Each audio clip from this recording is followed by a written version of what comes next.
Evolved as the creator of the Constitution, took the essence of the Constitution from the Japanese Constitution, American Constitution, and British Constitution also. This can be said that the Indian Constitution is the mix of all the best Constitution in the world.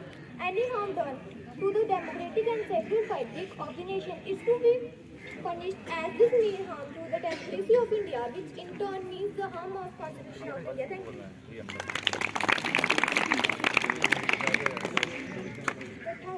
हमारा भारत एक लोकतांत्रिक देश है जो भारतीय संविधान के अनुसार चलता है, जिसके मुताबिक देश का प्रत्येक नागरिक एक समान है, कोई छोटा और ना ही कोई बड़ा है, और कानून से बड़ा कोई भी नहीं है। सभी को संविधान और कानून का पालन करना होगा। भारत का संविधान विश्व का सबसे बड़ा लिखित संविधान है, जो कि लचीला और कठोर भी है। भारत का संविधान 19 नवंबर 1949 को बनकर तैयार हुआ था।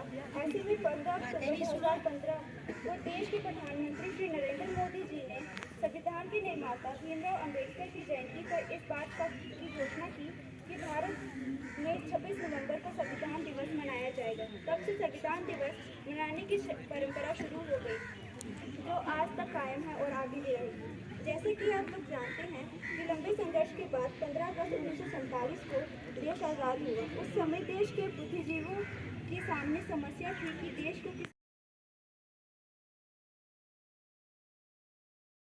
2015 से हम इसे आज कॉन्स्टिट्यूशन डे मनाएंगे। वो साल क्यों चुना गया? क्योंकि वो हमारे जो कॉन्स्टिट्यूशन के, जिनको हम फादर कहते हैं, डॉक्टर भीमराव अम्बेडकर जी, जो ड्राफ्टिंग कमेटी के चेयरमैन थे, उस साल उनकी 125th यानी 125वीं वर्षगांठ थी, बर्थ एनिवर्सरी थी। कोई बात नहीं, ठीक है। तो 125th बर्थ एनिवर्सरी को मार्क करते हुए उनकी याद में उन्होंने इस दिन को एज कॉन्स्टिट्यूशन डे मनाने के लिए चुना गया था। तो ऐसे जो आपका कॉन्स्टिट्यूशन जो है, जो कॉन्स्टिट्यूएंट असेंबली ने जब इसको अडॉप्ट किया था, यहाँ पर हमारे दो वर्ड्स आते हैं, अडॉप्शन एंड इनेक्टमेंट।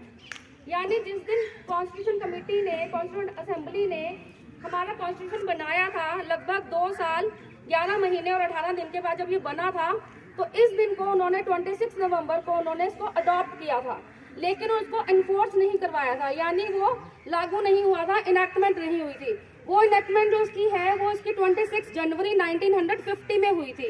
ये 1949 में नवंबर में अडॉप्ट किया गया था और 1950 में इसकी एनफोर्समेंट हुई थी, जिसको हम लोग 26 जनवरी यानी कि हर साल अपने गणतंत्र दिवस यानी आपके रिपब्लिक डे की तरह हम इसको मनाते हैं। और 26 नवंबर को हम कॉन्स्टिट्यूशन डे मना रहे हैं सिंस 2015, जिस साल भीमराव अम्बेडकर जी की 125वीं वर्षगांठ थी। तो बाकी आप सबने क्लियर कर ही दिया है कि कॉन्स्टिट्यूशन में आपके फंडामेंटल राइट्स, फंडामेंटल ड्यूटीज दोनों आती हैं। हमारी गवर्नमेंट कैसे चल रही है, किसकी अपॉइंटमेंट कैसे होगी। संविधान हमारा वो डॉक्यूमेंट है जिसके बलबूते पर हमारा देश चल रहा है, क्योंकि जब हमारा देश आज़ाद हुआ था ब्रिटिशर्स के, उस टाइम हमारे देश के पास अपना संविधान कोई भी नहीं था। इसके गवर्नमेंट को कैसे चलाया जाएगा, तो काफ़ी सारे देशों की मदद लेके इन्होंने, जैसे कि America, Canada, France, Germany, Netherland, इनके कॉन्स्टिट्यूशन, इनके संविधान से देखकर हमने कई सारी बातें अपने संविधान में इतने साल लगा के इसको संविधान में इंक्लूड किया गया। अच्छे तरीके से इस दिन का महत्व बता दिया। और अभी हमारे बीच में सोनिया मैम आए थे, उन्होंने पूरे विस्तार से उनका पूरा निचोड़ निकाल के बता दिया कि क्यों कॉन्स्टिट्यूशन डे मनाया जाता है, कब ये हमारे अडॉप्ट किया और कब हमने इनको इन्फोर्समेंट में लाया। क्योंकि देश तो आज़ाद हो गया था 1947 में, अब उसको चलाना कैसे है, उसके लिए कंपोजिशन क्या रहेगा, देश में कौन कौन से इंस्टीट्यूशन होंगे, उन इंस्टीट्यूशन में क्या कंपोजिशन रहेगा, उनमें क्या पावर्स होंगी, क्या फंक्शन होंगी, क्या आपकी एग्जीक्यूटिव पावर होगी, क्या आपकी उसकी जुडिशियल पावर होगी, क्या लेजिस्लेटिव पावर होगी। क्योंकि कोई भी चीज़ है किसी को चलाने के लिए हमें कोई ना कोई किसी रूल का, प्रिंसिपल का सहारा लेना पड़ता है। अगर हम इसकी बात करें, इसकी आपका जो भी कॉन्स्टिट्यूशन की बात करें, एक रूल बुक है, it is called rule book, जिससे हम क्या कहते हैं आज की बेसिस ऑफ कि हम किसी स्टेट को चला सकें। उसमें एक प्रिंसिपल्स है, नियम है, सिद्धांत है जैसे हम एक इंस्टीट्यूशन को चलाते हैं, एक स्कूल को चलाते हैं, हम कहते हैं इस स्कूल के जो सिद्धांत होंगे, ये नियम होंगे, इसी के बेस पे इसके बाहर नहीं जाना, इसके बाहर जाएंगे तो सजा मिलेगी, इसके बाहर जाएंगे क्योंकि उसी से एक डिसिप्लिन बनता है, कानून बनता है। कानून मीन्स आपने डिसिप्लिन में रह के काम करना है। इस तरह तो जिसकी जो मर्जी होगी वो वही काम करता जाएगा, वही, किसी पे कोई चेक नहीं होगा। आज़ादी तो मिली है, लेकिन आज़ादी का मतलब ये नहीं कि हमने दूसरों की आज़ादी को छीनना है। तो हमने अपना जो काम करना है, दूसरों को हानि ना हो, उसमें क्या किसी डिपार्टमेंट में क्या फंक्शंस हैं, मेन मकसद ही यही है कॉन्स्टिट्यूशन का कि कितने कोई भी गवर्नमेंट इंस्टीट्यूशन कितने हैं, क्या है, उनमें क्या क्या उनका अपोजिशन क्या है, उनकी पावर्स क्या है, फंक्शंस क्या है, उनकी जुडिशियल पावर क्या है, लेजिस्लेटिव पावर क्या है और एग्जीक्यूटिव क्या है। मेन मकसद यही था कि आप इसी प्रिंसिपल के बेस पे अपने देश को चला सको, ताकि किसी को भी किसी किस्म की कोई हानि ना हो। जैसा कि बच्चे ने बोल दिया कि इसके लिए कितना टाइम लगा, 2 साल 11 महीने और 18 दिन इसको बनाने में लगे। और हमारे जो इसके जो हेड है डॉक्टर भीमराव अम्बेडकर, जिसको उसके साथ और भी बहुत टीम थी, लेकिन सारा क्रेडिट इनको इसलिए जाता है कि सारे इनको हेड कर रहे थे, उनको अगुवाई कर रहे थे। और ये बहुत ज़रूरी था इसको लाना, तभी हमें एक देश को सही तरीके से, तर्तीबी तरीके से हम आगे ले जा सकते थे। तो आपने, हमारा मकसद ये था कि हमने सब कुछ बोल दिया, आपको अवेयर कर दिया, लेकिन आपने भी इन बातों का ख्याल रखना है कि जैसे उसने कहा इक्वालिटी, सोशलिटी, जितनी भी चीज़ें हैं ये आपके सबके राइट हैं, उसके साथ ड्यूटीज़ हैं। आपने उन चीज़ों को अपने राइट के साथ साथ अपनी ड्यूटीज भी आपके देश के प्रति क्या है उनके आपने याद रखना है, कि ताकि आप इस प्रिंसिपल, इस सिद्धांत पे चल के देश को आगे ले जाएं। मेन मकसद यही था कॉन्स्टिट्यूशन डे का कि आप इस डे को कैसे उन नियमों को पालन करते हुए आगे ले जाते हो। जय हिंद, जय भारत, मैं इतना ही कहूँगा। Thank you.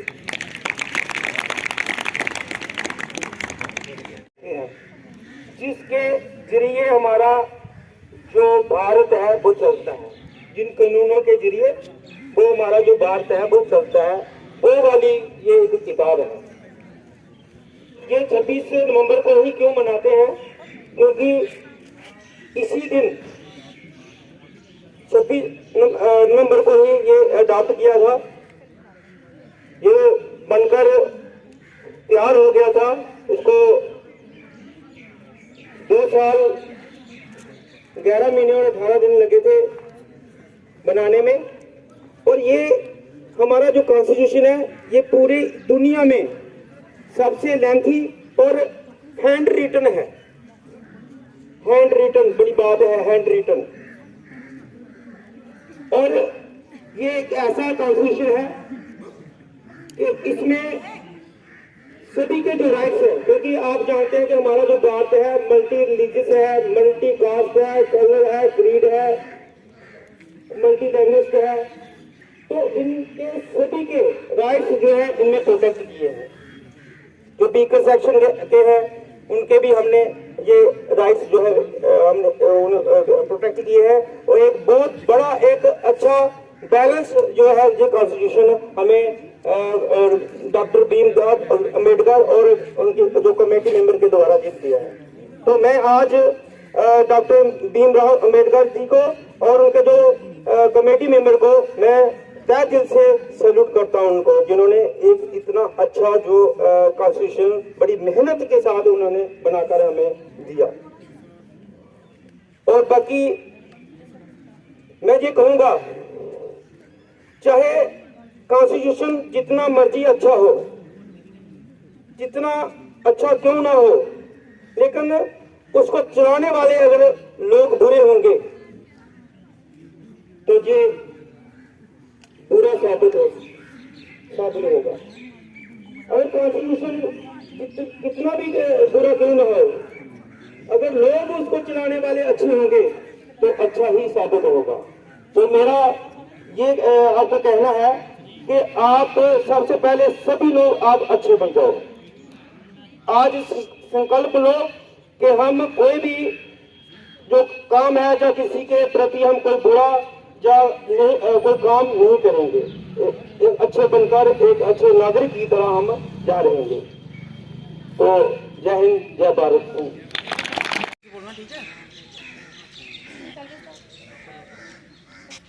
We, the people of India, having solemnly resolved to constitute India into a socialist, secular, democratic republic, and to secure to all its citizens justice, social, economic, and political liberty of thought, expression, belief, faith, and worship, equality of status, and of opportunity, and to promote among them all fraternity, assuring the dignity of the individual and the unity and integrity of the nation. In our Constituent Assembly, this 26th day of November, 1949,